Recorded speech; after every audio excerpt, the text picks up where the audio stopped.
నేటి మాట లోపల, నేటి విశేషం లోపల శ్రీరామనవమి గురించి తెలుసుకుందాం. రామకృష్ణ అవతారాలు, శ్రీమన్నారాయణ సంపూర్ణ అవతారాలు. ఇందులోనూ సీతారామ లక్ష్మణులు అన్ని విధాల మనకు ఆదర్శప్రాయం. ప్రాతిపత్యానికి సీత, పితృవాక్య పరిపాలనకు, ధర్మాచరణకు, సత్యసంధతకు, ఏకపత్ని వ్రతనిష్టకు శ్రీరాముడు, సోదరతత్వ దీక్షకు, పరధారా విముఖతకు, త్యాగనిరతికి సౌమిత్రి చిరస్థాయిగా నిలిచారు.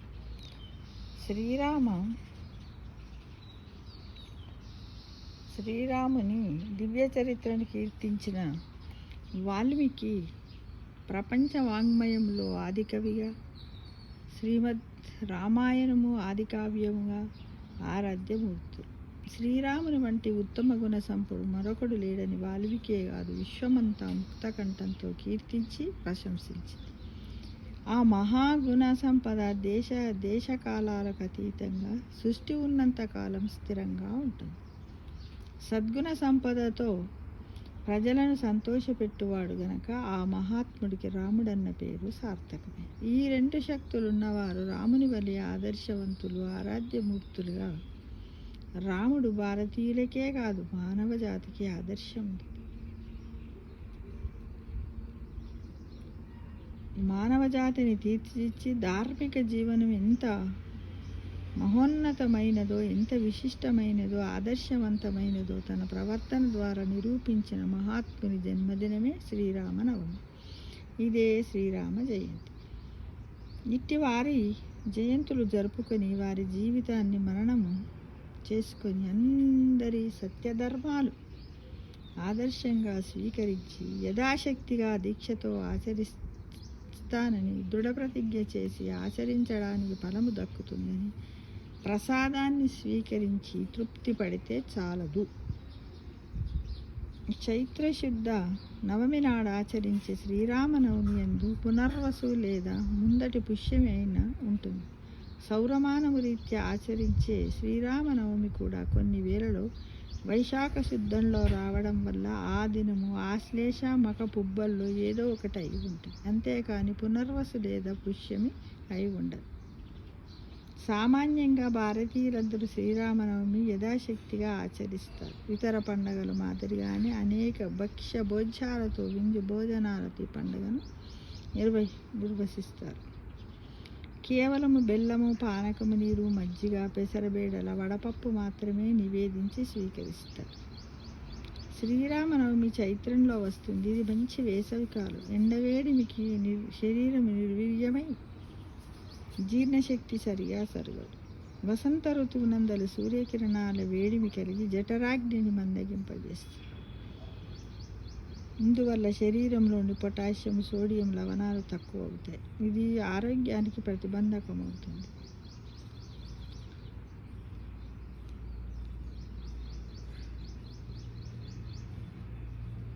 ఇలా ఆరోగ్య పరిరక్షణ దృష్టిలో శ్రీరామనవమి నాడు పిండి వంటలు, వడపప్పు, పానకము, నీరు, మజ్జిగ ఇవ్వడం ఆచారం అయ్యింది.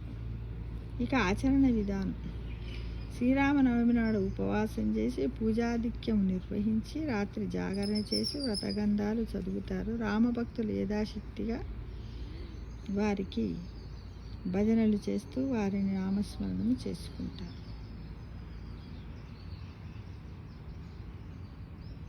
ఇక శ్రీరామనవమి నాడు సీతారాముల కళ్యాణాన్ని కూడా జరిపి భద్రాచలములో సీతారామ కళ్యాణం 9 గంటలకు ప్రారంభమవుతే ఆ కళ్యాణం పూర్తి అయిన తర్వాత పలుచోట్ల చేస్తూ ఉంటారు. అది అందరికీ కూడా లోక కళ్యాణార్థము మన కీడును తెలియించి తర్వాత దాన్ని చేస్తుందని అర్థం. 3 మార్లు రామ రామ రామ అంటే 1000 మార్లు చెప్పినట్టట. కటపయాది వర్గ సూత్రంలో రా యా వర్గములో 2వ అక్షరం మా, పవర్గములు 5వ అక్షరం కాగా 2 × 5 10. ఒక రామ అంటే 10 అనే సంఖ్య, రెండవ రామ అంటే 15, ఇంకో రామ అంటే 3. కనుకనే శివుడు పార్వతికి రామ రామ అని ముమ్మారు పలికితే సహస్ర నామోచ్చరణలతో తుల్యమని ఉపదేశించాడు. పైగా శివుడు తను నిరంతరం జపించే రామనామాన్నే పార్వతికి తెలిపాడు. ఋగ్వేదములో శ్రీరాముని పవిత్రనామం స్మరించబడింది. శతపథ బ్రాహ్మణ శ్రీరాముని సోదరుడైన భరతుని కూడా ఆ రోజు రామునిని అయోధ్యవాసులనే తరింపజేశాడు. రామనామము త్రిలోకవాసులను తరింపజేస్తుంది. నామీ కంటే నామమే గొప్పదని పేరుగాంచింది రామనామము. నారాయణంలో రా లేనిచో నాయ అగును, అప్పుడు పొందుటకు వీలు లేదు అని. నమశివాయలో మహ లేనిచో నవశివాయ మంగళం కొరకు కాదు అంటే అమంగళం కొరకని అర్థం వస్తుంది కనుక శివకేశవుల ఏకీకృతమూర్తి రాముడు. రెండు తత్వాలు రామునిలో నిండి ఉన్నాయి. ఏ కోణములో చూచిన రాముడు సామాన్యులకు, మాన్యులకు, యోగులకు, త్యాగులకు, మొత్తం విశ్వానికి ఆదర్శమూర్తి. శ్రీరామతత్వాన్ని గురించి వ్రాయడము అలవి కాని పని. శ్రీరామ చరిత్రామృత సరస్సులో మునిగి రమిద్దాం. ఓం శాంతి శాంతి శాంతి. శుభమస్తు.